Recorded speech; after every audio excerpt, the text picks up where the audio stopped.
This week's episode of The Grid is sponsored by Impix. Shoot today, upload tonight, we ship tomorrow. Manfrotto, imagine more. On One Software, software that gets you back to shooting. Adorama, more than a camera store. And Tiffin, helping create the world's greatest images.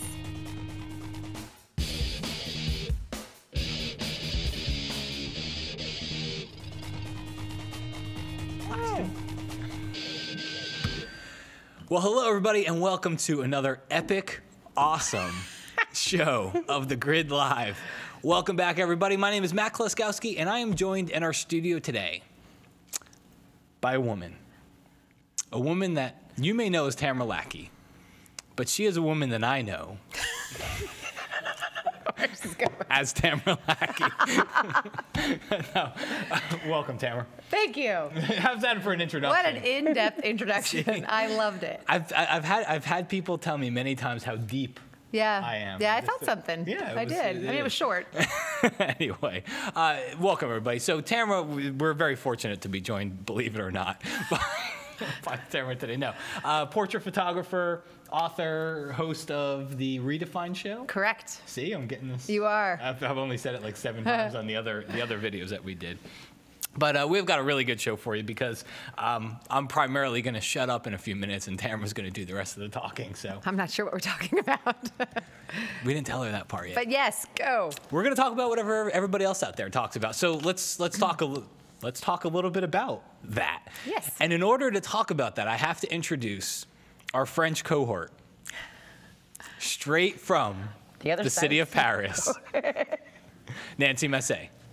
Hi. Hi, Tamara, and welcome. How you doing, Nance?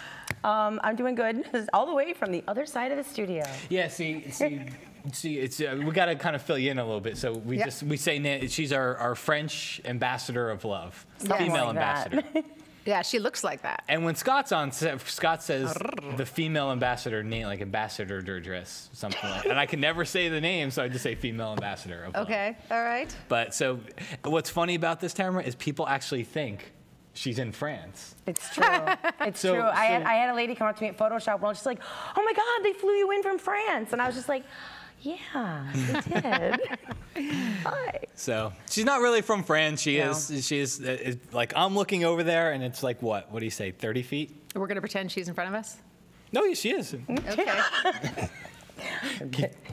You're not supposed to. This is not the droid you were looking for. People are really going to think she's in Paris. I know. She's in Paris. Anyway, no, she's like, what, 30 feet over there? Sure. Give or take? Yes, she actually You is. could probably hit me with a baseball.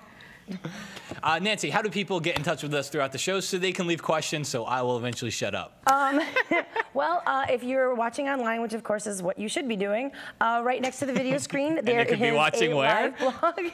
And you just type your comments in there, and we will publish your comments and your questions as they come in.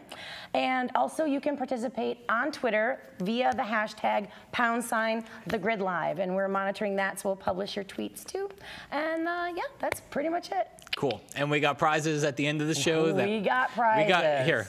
Here's one stack of prizes, and here's the other stack. We got a lot of prizes. We have a lot of prizes today. At the end of the show, we'll tell you how you can win them all. Cool. Good stuff. All right. Hey, so we're going to take a break in a minute here, but let's just kind of maybe kick it in. Good, because I'm exhausted. I've had a hard day. It's so a couple things about Tamara that you should know. She spontaneously bleeds from her face. True. So we're at lunch today, and can I tell the story? Of course. You sure? I was going to tell it. Okay, you tell it. So Matt apparently is so powerful in his energy that he creates kind of, what are those things called where it's actually a religious thing that you can start? Stigmata. Yes, he creates stigmatas just by being in his presence. And car alarms go off and everything. It's so crazy. What happened at lunch? I just started spontaneously bleeding from my face. It was the oddest thing. It's never happened to me before. He's like, I think you got like some sauce on you. Because you had something, you were eating something that had it was some a red in sun-dried it. tomato. Yeah, and there was a little spot. Well, you were eating a small cow, I think. I was. And no, it was turkey. Okay. I always get my animals mixed up.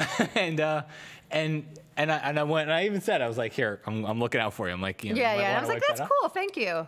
And then I went like this again, and then I was like, oh my God, I'm bleeding. Yeah. I saw it come back. I'm like, oh, I guess she didn't get it off the first time. The tick from the camping trip. That's my theory. Oh, could have been. Yeah. Lyme I went disease. Girl Scout. I told you about this. Girl Scout camping trip with 16 10-year-olds. Holy cow. And we were besieged by bugs. Besieged. Wow. Like multiple wolf spiders and ticks and like, I don't even know all the insect names, but there were a large variety of them and they were big. So how many kids? You have 3 kids, right? I only have the 3. Yeah. Only? Yeah. Only one of those 16 girls were mine. Oh, the other 16 were not? Yeah, they just joined in on the road up. I just kept picking them up. You just met them? Yes. So you have 3 kids. Was it 2 girls and 1 boy? Yes, good memory. 10, 8, and 6. Sophie, Caleb, and Anna Elisa. Awesome. Yes. And we'll have... By the way, she said hi. Oh, really? Hi, Sophie. Yeah. Hi, Sophie. She actually loves to watch anytime she can see me on TV-ish. Is Sophie the 10-year-old? Yes. So, Meredith, can you tell me, does Jen have the audio file that we sent over to her? Maybe. No. Crap. Darn it. We can get it on the break. Yeah, we'll have to get it on the break. Yes, Okay. we'll have to We show have an audio file that you guys have to hear because it's. I heard it when you were teaching in WPPI in Las Vegas a couple months ago. I thought it was pretty funny. It is. A little bit about what you do. I take photographs for a living of people. Really? I do. Portraits. So photograph mostly now family, children, individual portraits, and some editorial and commercial. Okay. But it all kind of fits under the realm of portraits. So we were talking earlier, although I do photograph athletes and such, it's usually more as a portrait or as a cover or a spread to go with a story versus, on a game or something like that. So if you had to, pick a favorite, the family stuff, maybe family. Of the genres? Yeah. Oh, I understand children best. Yeah. They make most sense to me. It's the emotional connection. I think so. The intellect. Yeah. Yeah. It's very similar. I'm hitting my match. As I found throughout today. It's true. Just teasing. Trust me, she's given way more than she's taken today. I was bleeding. All right. We are going to take a very quick break. Yes. When we come back, so send your grid in. Send your comments in, guys. This show, part of what we do this show live for is so people, everybody out there kind of controls the flow of the show. So send your comments in, hashtag #TheGridLive. Is that right, Nance? Yes. And the live blog too. So if you're watching there, you can send them in. So send your comments in, and you're here to talk about anything, right? Absolutely. Anything goes. Anything. Any comments or questions? No holds barred. No holds barred. You heard it right here. Tamara Lackey, no holds barred. Hey, we're going to take a very quick break. We'll be back here in just a minute. Scott dyed his hair. What's that? Scott dyed his hair. Yeah, I didn't see that. Anyway, we'll be back here in just a minute. See you then. Bye-bye.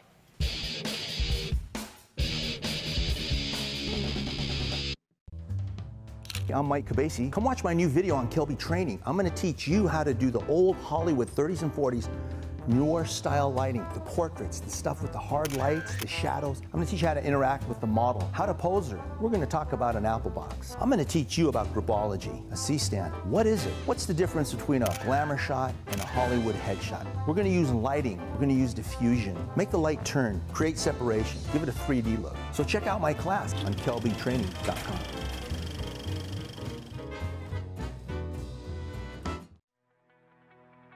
Where will you be on May 22nd?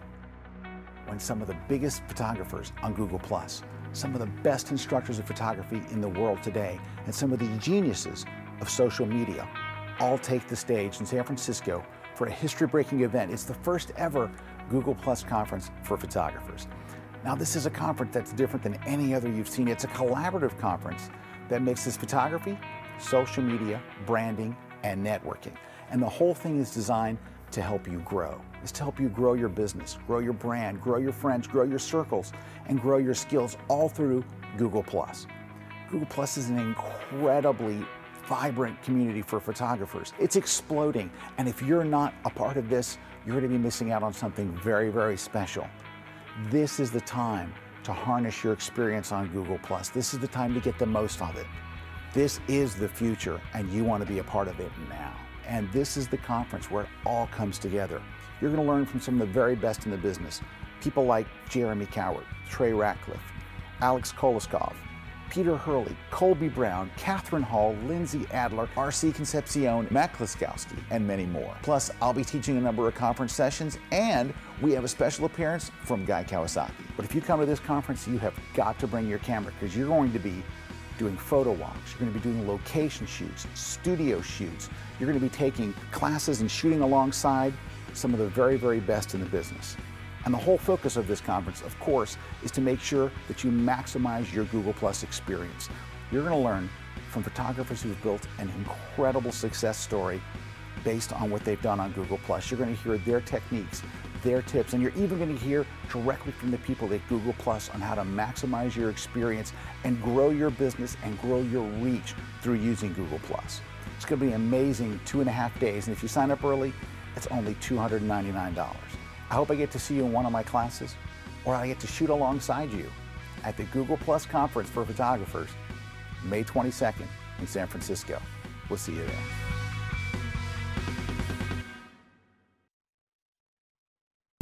Composition. What is it? Does this work? What about this? Leading lines, rule of odds, the rule of thirds. Viewpoint, patterns, contrast, balance. Dead center is deadly. I'm Rick Salmon. I really hope you can join me for my latest class on Kelby training, Composition, the strongest way of seeing. I'll show you how to compose technically as well as emotionally.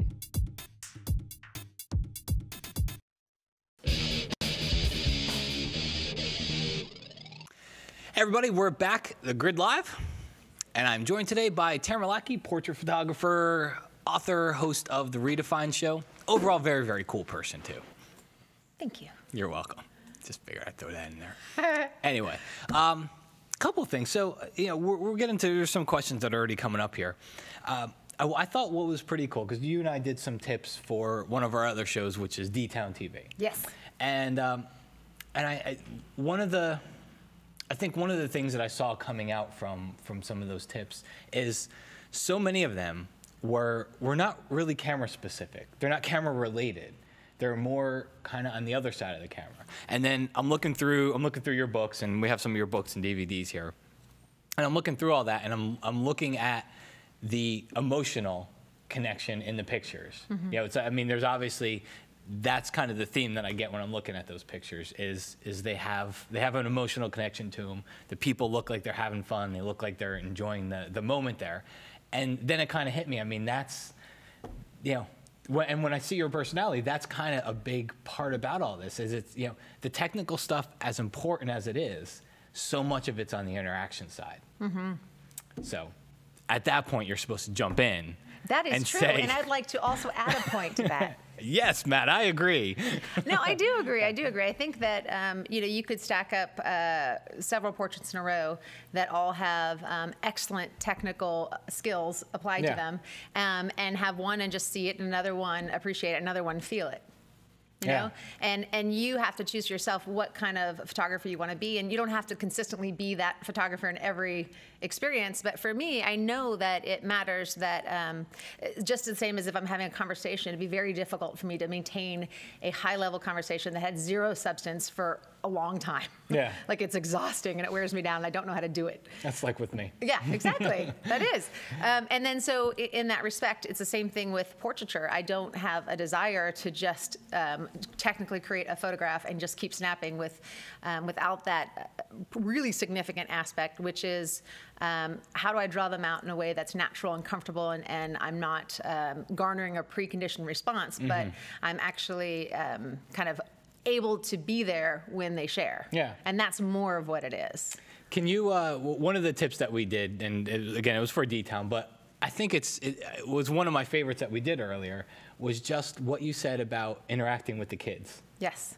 how to interact with right. the kids. What not to do. What not to do, yes. Yeah, well, you know, and this is something I just thought of recently, but it's something I have seen over and over again, is that when people are photographing, where am I looking here? When people are photographing children, a lot of the time, especially when I've observed it, it's something where they talk to them like they are a pet, you know? Or something like, oh, look at you, little man, in your big suit. Aren't you a big boy? And I think that, you know, who's a good dog? Yeah, yeah. Sit down, sit down. And we don't mean to do it that way. Yeah. But you know, it's the same thing I see with adults interacting with children for the first time. It's often, you know, and that's actually different than being silly with a child. You know, this is actually doing something where you are not meaning to, but you're kind of demeaning the child in many ways. You're like, well, look, now sit down and talk to me and tell me about your day. What grade are you in? You know? And I think a lot of times people will do that on photo shoots. It's like a teacher. Yeah, and maybe not to that exaggerated degree.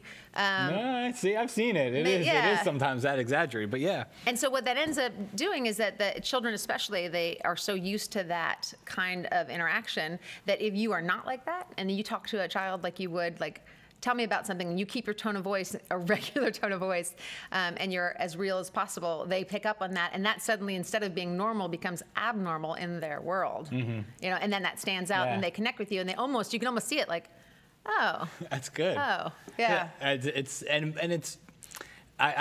because it reminds me, because I had a shoot last week, and there was a 9-year-old girl there, and she wasn't smiling, and so I called her dude. I was like, but I was like, seriously, dude, seriously? And so she sat there, and I'm like, hold on a second. I'm like, this is what you look like. Yeah. And then I was like, and this is a smile. And as soon as I said, and this is a smile, she started laughing. Right. I was like, but no, this is what you look. And then it kind of got her giggling. But it wasn't a, hey, can you smile? Come on. I know you're pretty, you know. I mean, she's 9. She's like, you know, she can talk like a normal person. And I think they appreciate that. Yeah, and I think that's the problem with saying smile is that everybody has an idea of what smile is supposed to be. And it usually has nothing to do with their smile. Yeah. It's just, there's this thing that they roll out again and again and again. They've been doing it since they've been 2. And we've all seen that. And it's the last thing you want. And for nothing else, even forget, you know, wanting to actually represent who they are. You don't want to supply one more photograph that their parents already have 100 of. Yeah, they've already got 100 fake smiles. Right. They want something different. You know, it was Peter Hurley was our guest on the show last week. Yeah. And so you know what's funny? Everybody says, my hair looks exactly like his. Exactly. I thought it did. But he was on the show last week, and I don't know if he said this on the show or if he said this at dinner after, but we were talking about, he said, you know, there's very few things that can go wrong from like this point up on your face. And he goes, most of it's with the smile. But it's such a small little thing, but it is. It's all with the smile, because if you're not blinking, chances are your eyes are going to look fine. You know, you don't have to teach somebody what their eyes are supposed to look like, but that smile is such an important thing. Right. And of course, we've all seen the smile that doesn't reach up here. Yeah. You know, so in some respects, it's you know, if this is fixed, then if that's genuinely fixed, then that takes care of that. But when it comes down to it, I don't think there's anything you can do with your eyes, because they just respond to whatever else is happening on your face. That's true. When you really break it down like that. Deep thoughts. Yes. All right, we got some questions here. Let's see. Ooh, a good one to start off with. Can you tell us about your worst photo session ever? Worst photo session ever. See, I have to almost categorize them into the worst photo session for this reason, for that reason. Worst photo session last week. Yeah, I would say my worst photo session, it's a pretty clear one. I actually wrote about it in my first book, was it's a mistake I'll never make again, which was that I went to photograph a family over Thanksgiving. And I just decided to fit it in on the way out of town. And so I drove about an hour outside of town, and they told me on the phone, you know, we don't want to do a shoot. We're just all together for the first time. Let's throw everyone together and click a shot. I was like, gravy, I'm in. I got this. So, and I talked a little bit about their home. It seemed like it was a little bit of an older home. So I said, I'll just bring a light, plug it in. Good. So I get there and I do all that. They're all sitting there facing me, 17 of them. And I take this one click, and I apparently short-circuited the entire house, and my actual light exploded. And this was 9 years ago, so the cord synced to my camera. Oh, no. Fried. Oh, and I was like, I had nothing. I just was sitting there, and they're all 17 looking at me, and I was one shot in. And I was like, Oh my God. And so long story short, we had to wait another hour and a half for me to get a backup. Oh, this was the part of it. I didn't have a backup with me. I'd backup nothing with me. Yeah. It was going to be easy, jump in, pop, and go. One shot. So it ended up being like 90 minutes of like, so you guys just wanted to just a minute. So like, how's that electricity going over here? Yeah, like this isn't going very well, is it? No. Can you make me some coffee? Yeah. No, you can't, because I ruined your coffee maker I ruined too. everything. Yeah, that was my worst photo shoot ever. Ouch. Yes. Yes, and I did everything I could to make it up to them, and I believe they are no longer currently maligning me, but that took a while. It took a while, 9 years. Yeah. Does this happen this year? They just accepted my Facebook friend request. Can we jump to, and I don't know if you would, I'm just throwing this out there because I had gotten a Twitter question about it. Okay. Obama. Yes. I think you got a really cool story. I wonder if we can pull up her website too. Is it on your website? Yeah, it's on the galleries. There's a newsworthy and noteworthy. So click galleries at the top there. Where do we go to? Yep. Yeah, so in terms of, right there in the bottom right. So it's a cool story. Yes. I like the story. Yes. So how'd you get out there? Okay, so it started out with, it was a personal assignment. I wanted to come up with, to photograph the person in the world that I most wanted to photograph, and it was Senator Barack Obama at the time. This was 2008. And so I started off the year saying I want to do a portrait of him, and I don't know how I'm going to do that. So it really was brainstorming and calling a lot of people, and I'm fortunate to have worked with a lot of people who this or that. And I ended up getting an editorial assignment to go photograph him. And I'm trying to think, this was started out in Charlotte, North Carolina. So I went in, I got to be in the media pit, and photograph him. This shot that's showing is not from that. I photographed him from, a fair distance, and that just kept begging to get closer. And they do this thing where they'll let a couple people go up in the little pool at his feet, a couple of photographers at a time. Yeah. And I got to do that, and I was like heady and excited, and it was amazing. And that kicked off a series of shooting him on 8 or 10 campaign stops. And then that parlayed into being hired, and I sent some of the photographs to the Obama campaign, kind of relentlessly, like, hey, it's me again, what's up? And then they hired me to do some meet and greets, where you go behind, right before an event, he'll do handshakes and and so and that turned into me being able to photograph him at some private events, and all of this went for like, I think 5 months. Wow. But I still didn't get the portrait, which is what I wanted. It was like the standalone, he's looking at me, a portrait, nothing else. And on the last campaign stop we did, I had enough exposure to so many of these people that they said, all right, well, he's about to go on The Daily Show. I said, we'll give you like a minute. Oh, and I was like, I can do wonders in a minute. Yeah. And then so it's probably coming up. There's a couple of there. If you look at the bottom, there's one standalone portrait of him looking straight. And I think it's to the left. So you can click up on that left thing, or that way. Right there? There you go.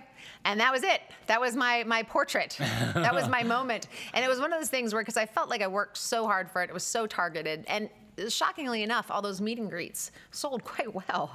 Like, people will buy the one image of him in, with them standing, holding, shaking hands in 4 different sizes or 5 different sizes, and get it mounted and framed and et cetera. So that ended up being something where it's a nice little benefit from a personal assignment. Yes, too. I hadn't expected that. So that ended up being that moment when you click the shutter and you're like, oh my God, I did it. So what the shot? So he's about to go on the show. Yes. Where'd you have him? What?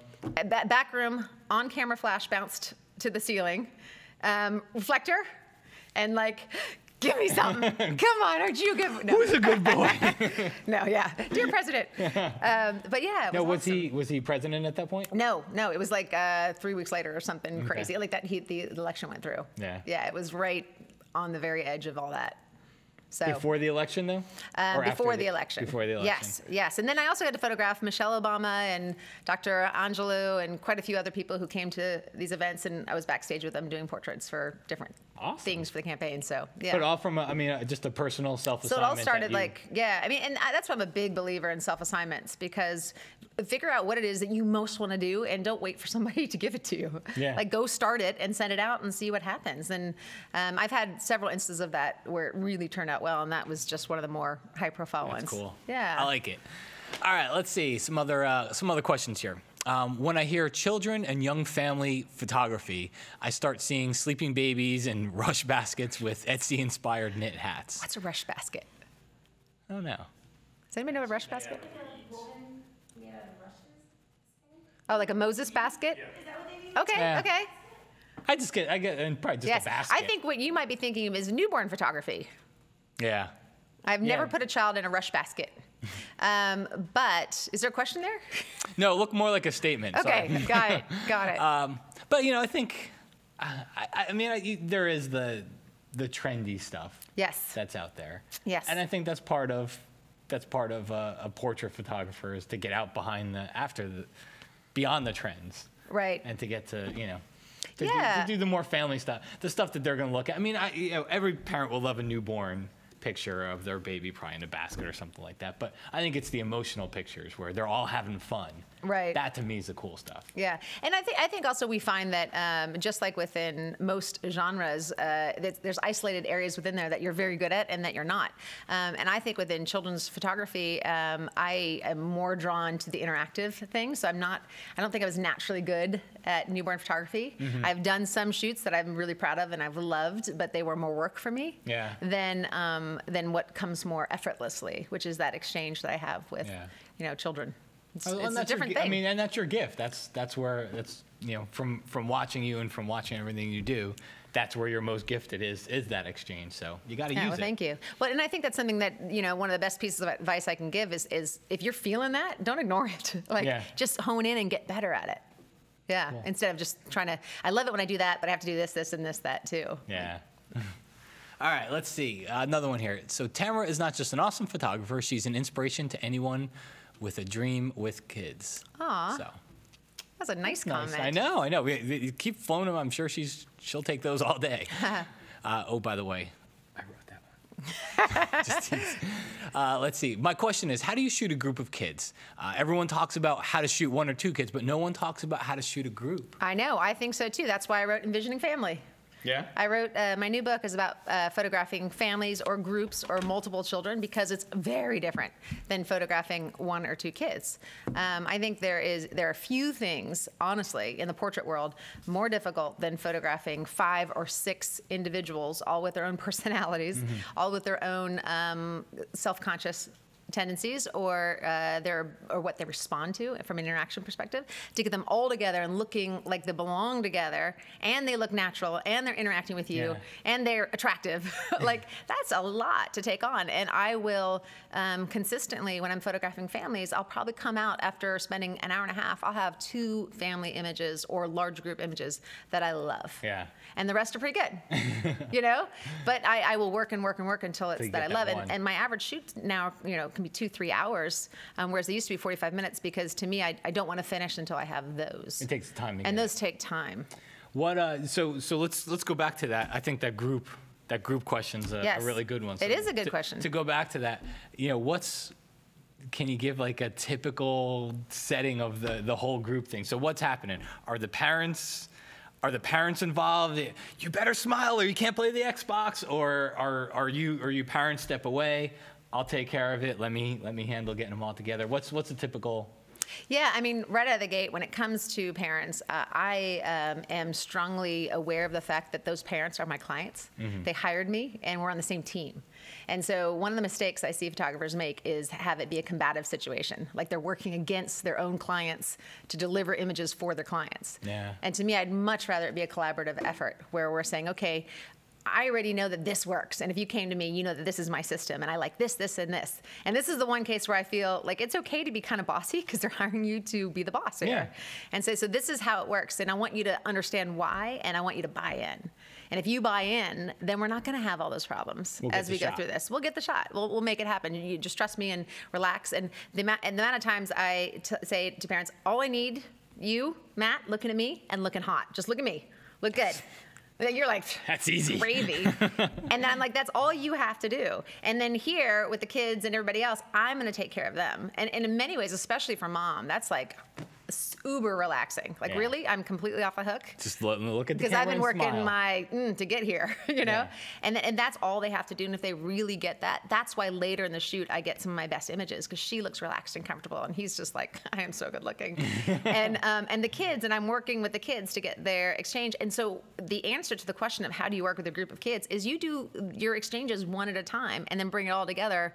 I mean, not to make it sound too much like a symphony, but it kind of is. Like you're doing this and this and this, and then you bring it all in. Yeah. And if you've seen me shoot, that's a lot of what that is. You're kind of making sure everybody's in check. Yeah, and you really have to pay attention to everybody. It almost seems like sometimes it only happens once or twice too. That's exactly like, and don't sit there and beat I've had people say, you know, I took 15 family shots, but there's only 2 or 3 great ones. I'm like, you got 2 or 3 great ones. Let's start with that. Yeah. And then the other things, I mean, you don't forget the technical parts, which is if you're shooting a group, you don't want to be shooting at 1, 2, you know? Yeah. You're going to be making sure just an easy count how many people are in front of you, make sure your aperture is aligned. If you've got, 4, 5 with 4 people or whatever, just a quick rule of thumb to think about. Make sure everyone's on the same focal plane. You don't want someone hanging out behind someone in front and then these eyes are out of focus, et cetera. Yeah. Easy tricks to make sure you got the shot is maybe you could convert to back button focus if you're not naturally shooting that way, so that if somebody comes in, they don't kind of mess up your shot and pull the autofocus away. Or there's a lot of little things that's why my book, the first 2 chapters, is very much about like that interaction and the feel and what I'm looking for. But the technical stuff has to come into play because you can get the best experience in the world, but if it's not well lit and it's not well shot, you didn't get it. Yeah. No, it's good. And we've all seen like the pictures where the kids look great and the parents are looking down at or yelling. Or they're yelling like, or doing something to them, and because they want to see. It's like, is she behaving? Yeah. You know? And that was, I think or that's a good clear, tip. And then one person moves and they're, and that's what you got to think about. That's where shutter speed. I mean, that's where all that comes into play. But it's a good tip is parents, look at me. Yeah. I got the kids. Yeah. I got that all taken care of. You guys just keep looking at me. Yes. And we'll get them into the shot. And you can't expect that the parents know what that means. So literally spell out, when I talked about the idea of being self-conscious, we talked earlier on Light It about the idea of being self-conscious. Was that, I don't remember which of our shows we did. How the client, the person that you're taking pictures of feels. Yes, and especially if they're not used to being photographed. So the idea of empathizing with, a lot of the times the parent is the one taking the pictures and they're not used to being photographed anymore. Crazily enough, we have this whole generation of people growing up that it doesn't look like there's an extra person in that family because they're taking all the photographs. Yeah. And to be aware of that and say, okay, what I mean by look at me is this. Here's some little posing tips, here's some ideas, here's what this looks like, here's what that looks like. So giving them some sort of mirroring to help them along and not just throw the expectation on them that you succeed and be perfect here. Because what does that mean, you know? Yeah, that's cool. All right, let's see. What percentage of your time is spent on your photography versus time spent interviewing and teaching? Great question. I don't know the exact percentage. I do know that I am still photographing very regularly. I think the percentage, the number that everyone holds to it is about 10% of your week normally is photography anyway, right? What I do is I have my shoots spread out. So I used to shoot something like 7 to 10 shoots a week. Mm-hmm. And that was like, I felt like I was hanging on a thread because they're long shoots and there's a lot of time and I do all my own editing. Then that moved to like, I'm not going to do more than X a week. And now it's for sure on the calendar that I will not shoot more than 3 a week. Mm-hmm. Unless it's a special thing, like if I'm going to a beach session, then I'll have 2 a day or something. Yeah. Or it's a destination shoot. But other than that, no more than 3 sessions a week. And I feel like that wears me out. Like between the post-processing and you've got to meet with them. Yes. Well, I don't meet with them ahead of time. I do everything on the phone ahead of time, but then I meet with them afterwards. Yeah. Or more and more, my studio manager, who has worked in an art gallery for 4 years and sold for quite a lot herself and watched me for quite a time, is doing those meetings and doing very well with them. Awesome. So, I'm a big believer if you're doing well and I can kind of give this to you and feel comfortable, yay, I don't feel like I need to own that. That's good. Own every piece, yeah. And you and I talked about this earlier today, which was you love the creation aspect of all of this. Yeah. And some of the other stuff, it's like, you know what, it's okay to start giving that to other people. Yeah, and more in the last couple of years, I've gotten really aware of that I don't want, like the Capturing Life Through Better Photography, that was wonderful to create, but then the whole back end thing about the marketing and the website and the setting up the distribution to the warehouse and all that sort of stuff, I was like, oh my God. So, and that goes right to photography. That's why I love photography and why I don't want to stop photographing regardless of what else happens, is because that's the creation part. Yeah. Yeah. Going on that question that we just had a second ago, the teaching aspect. So we didn't get a question. How'd you get involved in teaching? I mean, because you have a very natural personality for it. Thank you. Did you do this before photography, or? Yes, I was a teacher for 29. No. Months. 29 days. I actually did with Anderson Consulting. We talked about how we had the consulting background in common. I was organizational design and development was the area, and I actually taught for a week at their school. They have a school in St. Charles, Illinois, where you go. Okay. It's like this little dormitory kind of thing. And I taught for a week, and I remember thinking, I love this. And I loved it. Yeah. So I wasn't even lying to myself about it. Yeah. And fast forward, I think I wrote The Art of Children's Portrait Photography with the intention of wanting to create a vehicle to give back, like for charitable purposes. And I love that became that. But then when the book came out, all the proceeds from that are to the Worldwide Orphans Fund and Save the Children. And after I wrote that, I had to then promote it. And I was like, oh. You realized like the magic thing of writing a book. Yeah, like you actually have to talk about it. Yeah. And then so I gave my first talk. I gave my first talk here in Tampa. Really? Yes, it was the DWF Forum Convention, Digital Wedding Forum Convention here in Tampa. And that was in 2008. And they let you back at TIA? Today? Well, that's really? sorry, we jumped out back. That was a different gate. Okay, because I thought we talked to him about that day. But the first time I actually spoke, I was just kind of blown away by how unbelievably comfortable it was and how not nervous I was, and I had been expecting to be very nervous. And so that just kind of spiraled. Yeah, that's kind of how it started. Cool. All right, let's see here. What photographer's work do you admire? What photographer's work do I admire? What specifically, or what type of photography? I think maybe there's like who do you like which photographers do you admire? Yeah, gosh, a lot. Can I think about that and then give individual names? Sure. I tend to be not unlike other people. I tend to be more inspired by scenes and experiences and interactions and people who consistently kind of are kind and give. And I think that's more the rarity in this online world. You know, when I see people like. I know this isn't photography, but you know, Mayor Cory Booker. I feel like he's relentlessly positive in the face of a lot of crap. You follow him on Twitter by any chance? No. Oh, you should. He gives some very interesting, I think, honest responses, and there's several people out there who do that. I'll have to check it out. And I think I just had an exchange with, and this actually does relate to photography. I just had an exchange with a photographer yesterday on Facebook. I won't give her name, but she posted a pretty frustrated post about a client. And I wrote her privately. I said, you may want to consider the fact that your clients and other photographers and a lot of people see you. You know, they see what you write, and potential future clients might think that this is your behavior, and I know that's not. Yeah. And we had this whole exchange, and she said, why is it when people post negatively on Facebook and Twitter and Google+, they get about 5 times reaction than when they say something positive or sweet or kind? And have you ever realized how true that is? Have you guys ever recognized that? It is. It kind of. So true. It's, you know what? It's just like a horrific car crash. You know, like when you're driving down the street and you see a car crash and you have to slow down and look. People love a good disaster. That's the only thing I can think. Is that what it is? Because it's happens all the time. And you see people who make a point of all they do is they post frustrations and complaints, and you would think that would be detrimental. Yeah, no, and yet it does draw in. It's very interesting, and it's a choice you almost have to make when you're in a negative place. Yeah, it's like, do I want to kind of succumb to this and get the big crowd reaction, which is a little cheap. Yeah. You know? Yeah, and I think that just kind of has to drag down your psyche after a while. You know? Yeah. I mean, that's just my personal thought. I agree from an energetic perspective. So I am inspired by the people who make the choices, make the choice to say, I just got kicked in the pants, or I just got this or that, and I'm still going to say something really positive. Yeah. That inspires me more than most things. Yeah, that's good. But I'll think about the photographer answer and give that too. All right, let's see. CJ Evans says, I have a 1-year-old and a 2-year-old. Good luck. You had that, right? Yeah, I did too. You did too. Well, I think a year. I had 18 months in between. Yeah. Yeah. Any tips for them to both look at the camera in the same frame, or any tips on the best way to composite them? Okay. So I do fairly no compositing. I have a one-word tip. Oh, go. Candy. Candy. Candy. One word, 2 syllables. Yes. Yes.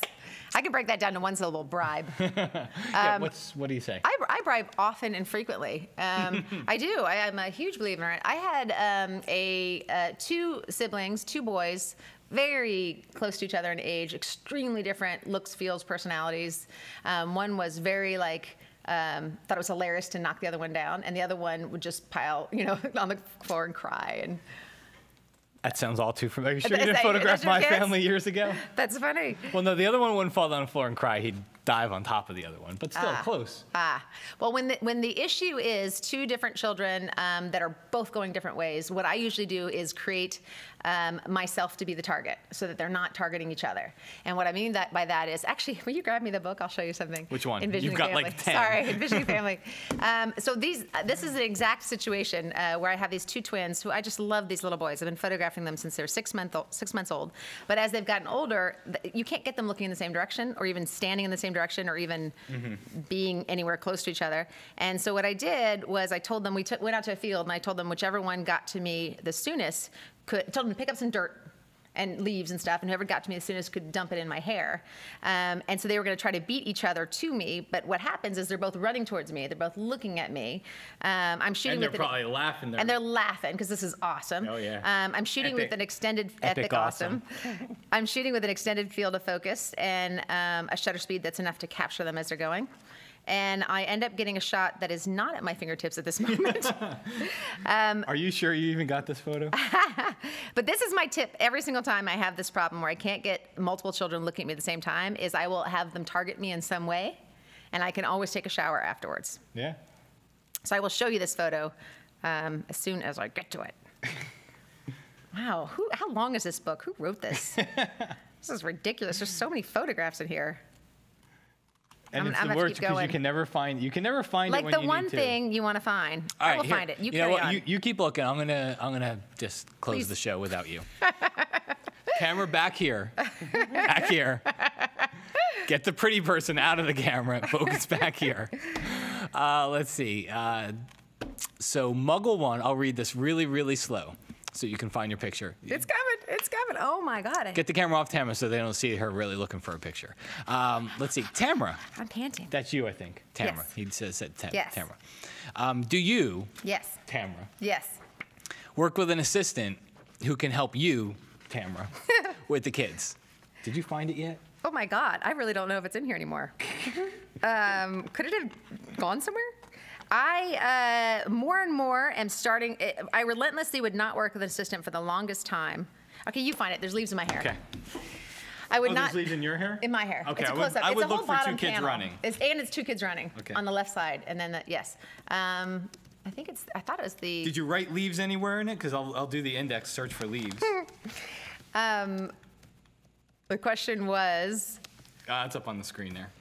Okay, so more and more I'm working with an assistant. Initially, I resisted having an assistant for the longest time because I felt like they were basically going to pull the attention of my subjects away from me, and I really care about creating that connection with my subjects. So initially, no, for a very long time. And in the last 6 or 7 months, I feel more and more that like, wow, how amazingly spoiled do I feel that I have somebody to carry this bag or hold the reflector, or I'm not balancing at all, and I'm finding a great appeal to it. So I'm more becoming bewitched by the idea of an assistant. Oh, yeah? Mm-hmm.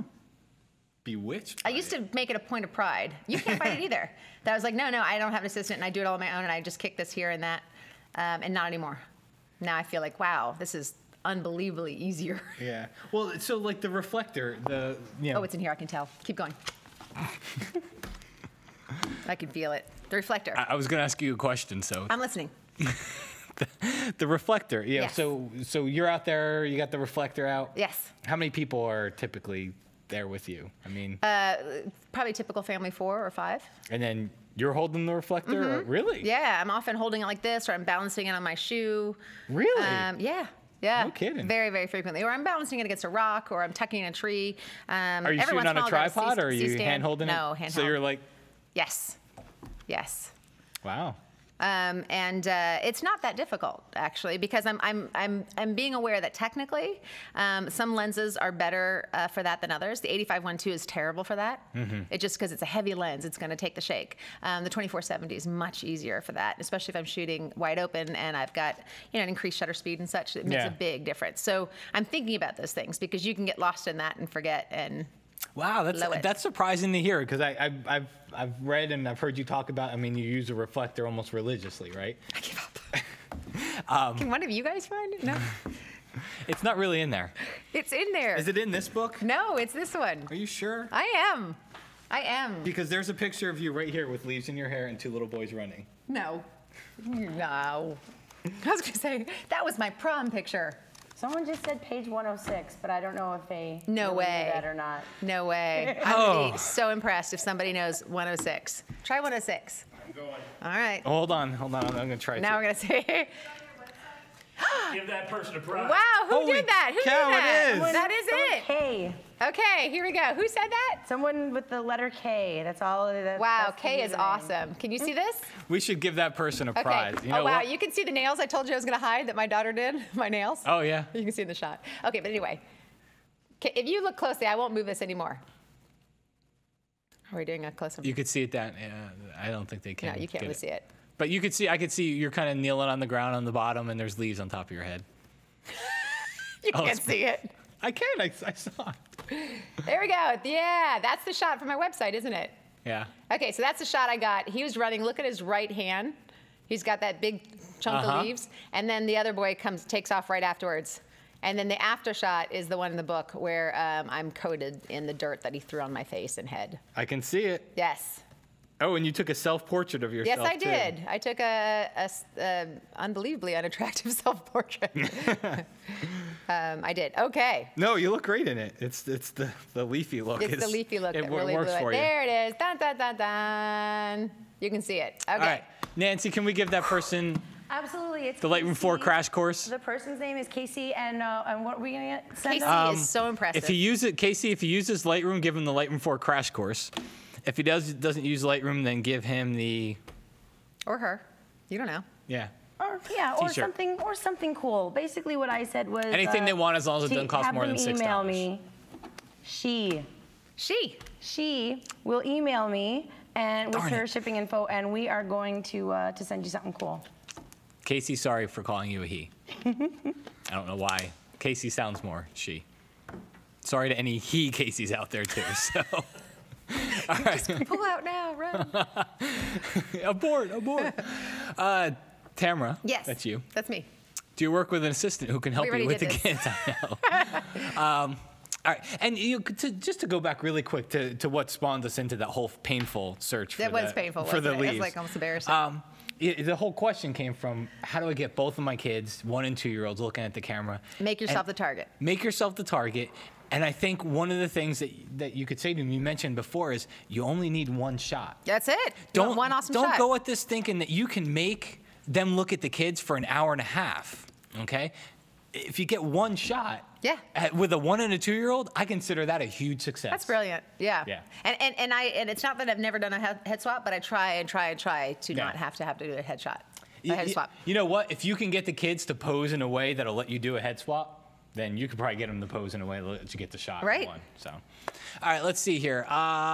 Ray Gunter Photography. Any tips for photographing 4-year-olds for individual and team sports? I have to photograph 15 and 20 kids and the team photo within 15 minutes. Okay, so I do have a great tip for that. Alcohol. No, not for the kids, though.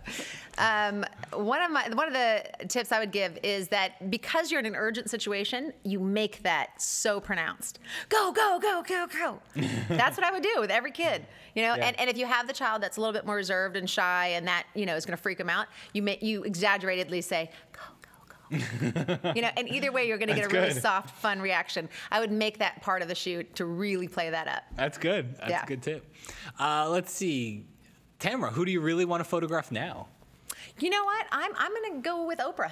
Yeah? Yeah, I think her next chapter is actually more interesting than her first chapter. Could be. Yeah. Yes. I'm going to be photographing Oprah Winfrey within 18 months.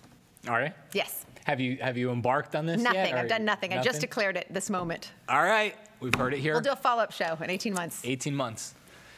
Let's see. VB Powers says, Tamara, do you prefer continuous lighting or strobes? I now pretty consistently prefer continuous lighting. Because, and I used to shoot And this with is in strobes. the studio. In the studio, but also on location with Pocket Wizards or something. Okay. I like the idea, especially with fast-moving subjects, of seeing what I can get, seeing what I will get. And I like the fact that with a constant light source, I can have a very broad, multiple lights set up. And then what I end up getting is a little bit more of a flat light, but a very wide kind of swath of light. Okay. So they can move about as they need to, and then if I can fill in the gaps with a little bit of a fill here and there, and then punch it up in Photoshop. That's how I like to shoot. So what are you? What kind of gear are you typically taking out on the shoot? So on a typical shoot, I prefer to have 2 bodies, 4 lenses, a reflector, and a flash in the bag to pull out when I need it for the situations that we discussed earlier, which I can go over again. Yeah. And that is my preference. If I know I'm going to be somewhere where the light's going to be dropping, or there's this or that, I can grab my Pocket Wizards and grab an external C-stand or something and put it down, or have somebody hold a light. I can do that. That's not my preference. Yeah. Simply because of the fact that if I'm outdoors, I want to be able to be out and moving and going and uninhibited, unencumbered. Yeah, you want to move around. I want to move. What type of artificial lighting are you typically bringing? In the studio, I use the Westcott speed lights. On location, I will bring like the Canon or the Metz flash. Okay, cool. Did I answer your question? I think you did. You seemed a little unsure. No, I was curious. I was curious what you bring. When you were thinking through it. Yeah. Got it.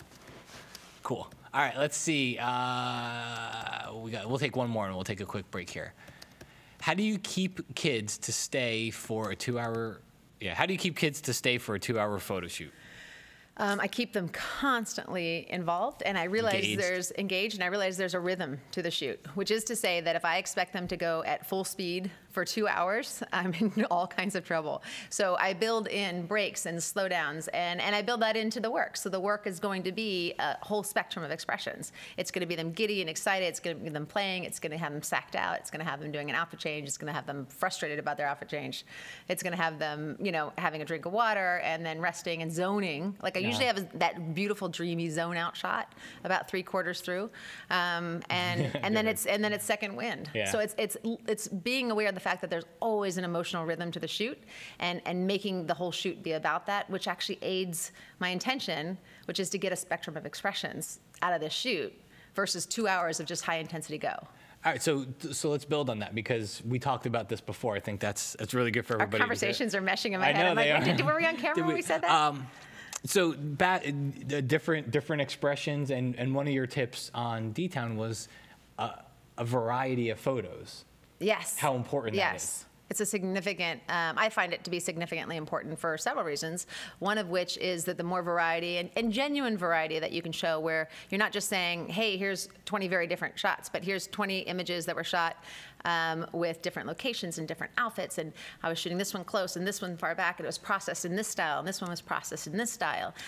So that they all are 20 beautiful individual portraits that are quite different from each other and show a lot about the subject, and are also hard to leave on the table, because there's a lot of variety there. Because there's so much. I think what you said is if you have 15 different shoulder up headshots of a person, how many are they going to pick? Right. Yeah.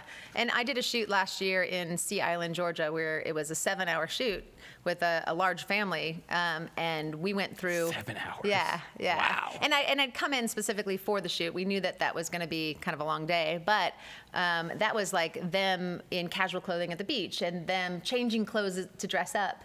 So like lifestyle shots. Coming out of the bathtub with the robe on and all the cute things, and then going outside and shooting with the light still pretty high and using artificial light to complement the shadows, or rather to kick out the shadows, and then going into the beautiful dropping light we go over to the marsh, and so we have 3 different outfit changes, lots of different post-processing styles, and we have this book afterwards and multiple portraits, and it's ended up being something where all that variety was fantastic, and all the time lent itself to all those mood shifts. Good. I like the way you think. Thank you. That's why you got. Thank you. That's why. Thank you, Mr. Matt. No, seriously. we mentioned it in the beginning, but it's so much more than just the technical settings. Just what you said before about the emotional ups and downs of a shoot. Right. I mean, people need to know this stuff. And unless you get out there and do it. Yeah. Unless you start, you master your aperture and your shutter speed and your camera dials and all that stuff. Right. You got to get out there and start shooting to understand that there is emotional ups and downs. Right. Because, you know what it is? It was eye-opening for me because I do a lot of family portraiture, but I never really thought of the shoot that way. And as you're saying it, like if I kind of gave you this blank look for a second, it's because I'm sitting here thinking like that has happened to me so many times, and every time it starts out great. It starts out not great, a little slow. Starts out amazing. No, starts out a little slow as they warm up. Yeah. And then if you can get them warmed up pretty quick. Yeah. And everything's going good, and there's always 100% of the time there's a drop off. Yes. And it always picks up after that, though, but there's always a drop-off. Yeah, just know that's coming and plan around it and use it. And it wasn't until you said it that I realized that there's always a drop-off. Right. That's cool. I like it. All right. They're giving me the break sound, which means we're supposed to take a quick break. Okay. We got like 3 or 4 questions left to. We got the audio file too, guys. You gotta wait. Sit here through the break. I promise you, it will be not as painful as the last one. Sit here through the break because we still have the audio file that we haven't played yet. So we gotta hear that one. All right, we'll be right back.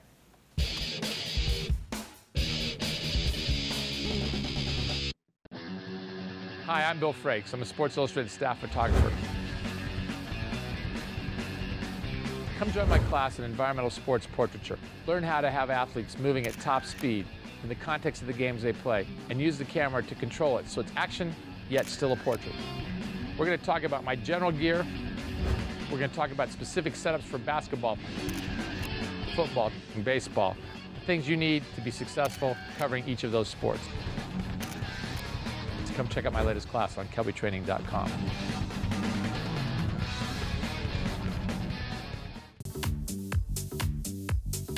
Fashion, lighting. I'm obsessed with red. Red is arresting, it's eye-catching. People can go anywhere for beautiful headshots, nice portraits. But what I like to do is give them something a little more. Have a concept. I like to tell a story. As a professional portrait and fashion photographer, I like to take the elements of fashion photography and apply them to my portrait and wedding work. We'll cover locations, props, hair and makeup, just a lot of different elements that you can apply to your work and really stand out from the crowd. Fashion flair is not ordinary, it's exciting. So come watch my class, Fashion Flair, at kelbytraining.com.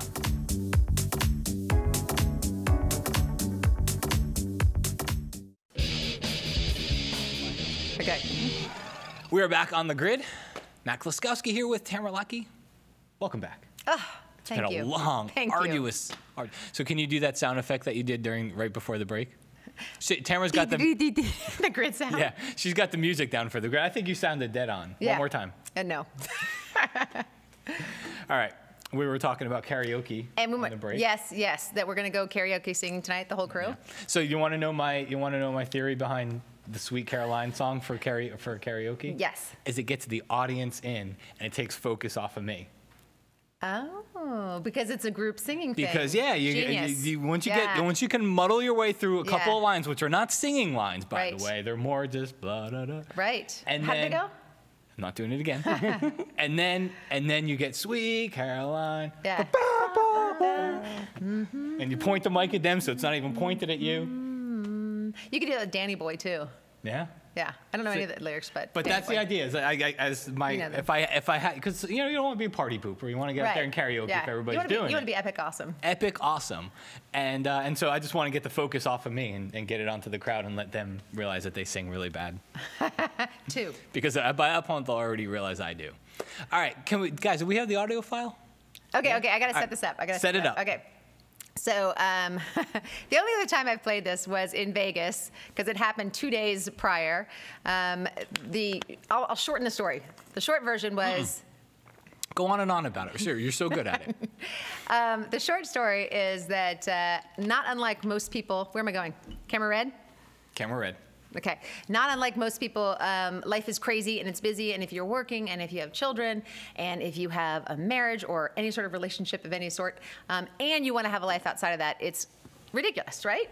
Oh, yeah. Ridiculous. So we were in a prime ridiculous time in our family, and I was about to leave for Vegas, and my husband had this big event that he was gearing up for, and it was like the worst time possible to take a date night, which is also what? The time you most have to do it. When you need it. That's the time you most have to do it. So we were like, okay, we're just going to line up a sitter for the kids, and we get the kids all psyched up for these sitter nights where they get to order pizza and watch a movie and all the stuff that like they usually can't do, and stay up late and all that stuff. So we we left to go take this much needed relaxing break of just a quiet dinner, and we're about 30 minutes into our date when we get this voicemail from our daughter. All right. Hi, Mom. Before I say anything, just please don't come home immediately because I'm really looking forward to an all-night babysitter. Okay. This voicemail from my daughter. I promise I didn't do this. This might just be the old house. Is it playing? Elise's bathroom, it's leaking everywhere. So what has happened so far is it's flooded in Elise's bathroom, flooded the hallway right next to Elise's bathroom, past the hallway right next to Elise's bathroom. Some of the carpet of Elise's room, it's dripping down from the garage in 2 different spots. It's dripping down from the ceiling where the marks are on the ceiling in the kitchen, and it's everywhere.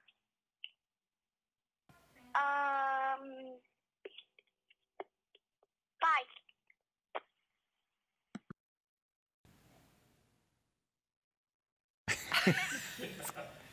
I love it. I sat in your class, and as soon as I heard that, I'm like, man, if she ever comes to visit or something, we got to get her to play that. Well, I love where she goes, you know where the marks are in the ceiling? I'm like, we don't have marks in our ceilings, or we didn't used to. So what were the marks? The water coming from the 2nd floor down into the ceiling. Oh gosh, it was great. So we found out that I just love how nonchalant she was. Yeah. Have a great day. Yeah. Have a great day. So we found out that our 6-year-old, I guess, had been playing with the upstairs toilet and just got distracted and walked away, and it just ran and ran and ran and ran, and it was not a low-cost fix. No, I can't imagine it was. No, and it wasn't relaxing. Well, after that, so did that end date night? No, we went back. We made sure all the water was shut off, and then we went back out. Okay, that's good. And we put out a bunch of pots to clean up the water from the marks in the ceiling. All right, we got a couple more questions, and what time do we have here? We have, we're 5 minutes late, but that's okay. Yikes. The network will let you blabber on forever because that's just the way you are. You collectively, I get it. Yes, that's you, as in Tamara. Tamara, other than yourself, this is a cool one. Which photographer would you like to photograph your own children? Annie Leibovitz. Yeah. I also do a trade with my good friend Tina Wilson. We do family trades, and so she'll photograph our family, and I photograph her family, and that's really nice. Cool. But yeah, I'd love to see what Annie does with my children at a Disney set. Oh yeah. Because she did the whole Disney campaign. It was gorgeous. That campaign was gorgeous. That'd be cool. All right, let's see. Muggle1 says, Tamara, do you ever have difficulty with parents getting in the way? Never, probably. And what was the weirdest thing that a parent made you do to get their kid to cooperate? So I don't have difficulties simply because I talk to parents ahead of time about how we're going to collaborate on this. And I also think the idea of teaming up with the parents, it works on so many levels. Mm-hmm. Not to mention the fact that it's fun to get along with people you're working with. Like, I love that. So anytime I can stamp out any sort of negative anything there, I want to do it in advance. And you know what? And I can say this. I can just say this looking back. Anytime I've ever had problems with parents, it's been my fault.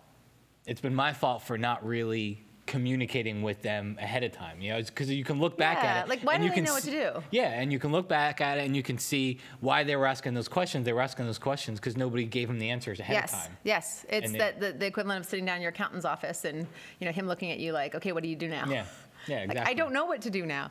And what's the weirdest thing I ever did? I don't think parents have asked me to do something weird so much as I've just volunteered to do weird things. Pull your zipper down. And no, that's you. Well, hold on, we got to qualify this. Go ahead and explain that. We got to qualify this because we took it to a place that actually is very, very bad. It has nothing to do with parents, kids, or anything like that. I have this problem. I don't know what it's from. I have this problem lately. I forget to pull my zipper up. And it sounds like everybody attests to this, that they've all seen that. And it just happened in the last couple of months. I don't know if it's the jeans that I'm wearing. I don't know what it is, but I'll like go 3 hours later and my zipper's been down. Yeah. And it's like, I think, well, the last time I went to the restroom was at 2 o'clock and it's now 6 o'clock. So my zipper's been down for 4 hours. The worst was my Lightroom seminar in, I think it was LA or Chicago the other week. I mean, they're telling me to wrap it up. I should. You should. Technical difficulty. Want you to wrap up this story. Yeah. Well, although I will say, right before the show started, Matt walked out. He goes, "At least I put up my zipper." He goes, "I didn't. I actually didn't." I don't know what's. All right. So to answer that, I will do whatever it takes to get the shot with the kids, short of anything super illegal. Yeah. Super illegal. All right, last question here. So, dear God, please wrap up. So is she saying great shots with kids are more happy accidents than planned shots? Are great kids with kids. They're not, I mean, happy accidents in that every once in a while you get an expression that just is amazing and you just love it. But for the most part, there's a lot of strategy to acting careless with children. Mm-hmm. There really is. And it has to do with being able to have your lens in the right shot to get the right image at the right view with where the light is. And you have to keep all that in mind. And so even if I'm in a field literally running around with children with the camera very far from my body, which I do a lot, it's only because I know I have the settings set at the right place. I'm in the right equal distance from the children at the same time and maintaining that distance so that the aperture fits. And I've got the right lens on and I have a hood if I need it, if we're going to be going in and out of sun. And so even though it seems like a happy accident, there's a lot to it. Yeah, and I would venture to say that you being an expert with the camera, an expert with the interaction with the people, have a lot more happy accidents than someone who might not be. You know, I mean, it's just, what's the saying? Luck favors the prepared. Right. You know, so I think it kind of goes along with that. All right, we got a lot of giveaways here. Dear God, please wrap up. 2 copies of Tamara's book, Envisioning Family. Yes. A copy of Tamara's other book, Children's Portrait Photography. The Art of Children's Portrait Photography. A copy of Tamara's, do you ever sleep? No. Okay. I can tell. A copy of Tamara's DVD, Inside Contemporary Portrait, or you say the name. Inside Contemporary Children's Photography. I love this DVD. And a copy of another book, again, a testament to you not sleeping, Capturing Life Through Better Photography. And then you have a book DVD set. Correct. Titled by the same thing. Correct. Through Peach Pit Press. Which is a DVD combo in there. Yes. Oh gosh, and another one, the Kubota Artist Style. So this is kind of your post-processing. Yeah, that's the walkthrough with the Kubota actions, taking them and isolating them and doing a lot of individual stuff and showing how you can customize it in Photoshop. Awesome. And we have a t-shirt that says Repoussé. We have a Lightroom 4 crash course by some goober. And we have Scott's brand new Lightroom 4 book. This is like just out, and it's a spiral bound copy. Wow. So there's only a couple of printed versions of that. Nice. So, Nancy, take it away. Okay, well, hopefully everyone listened to what all those prizes were. The way that I'm gonna break it down is I have 7 different prizes from Tamara, so there's that. If you know the book or the book DVD or the DVD that you want, make sure you write it down. And people are already entering and you're doing it wrong. So listen, listen very carefully. You need to give me in one comment, okay? Type in the comment box on the live blog, not on Twitter, not on the comments on Kelby TV. In the live blog, you are going to type your name, your email, and the prize you want. If you remembered like which book or DVD you wanted, please put it in. If you just say you want a book or DVD from Tamara, we'll randomly give you one. There's also the Lightroom 4 DVD, a t-shirt, and Scott Kelby's spiral bound book. Only enter once, and get your entries in so we can go back to the comments, but that's pretty much it. Well, thank you, Nancy. Anytime. She has that French confidence. She does, it is. Yes, she does. Let's get the accent in there, too. Yes. Oui, oui. All right. I think we're done. I think we're done. Thank you so much. Seriously, that was awesome. That was really Wealth fun. of knowledge. It was a pleasure to have you on here. I really do appreciate you. Thank you for taking the time to come to Tampa, too. Yeah, love it. So where can we find out more about you?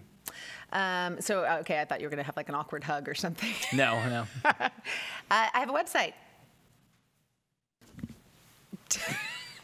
TamaraLackey.com, and on Twitter. There we go. There we go. And I think up there, yep, you can see the little YouTube and Twitter and Facebook, and also Instagram I like and that Google picture. Plus. That's one of my favorites. Thank you. I love that one too. My Sophie. Little beach action. Okay. Cool. All right, so check out her website. Check out all the other. Seriously, guys, she's awesome. So if you're not one of the 7 people that win something, please go take a look at her website and take a look at her other stuff, because I think you'll be very, very happy you did.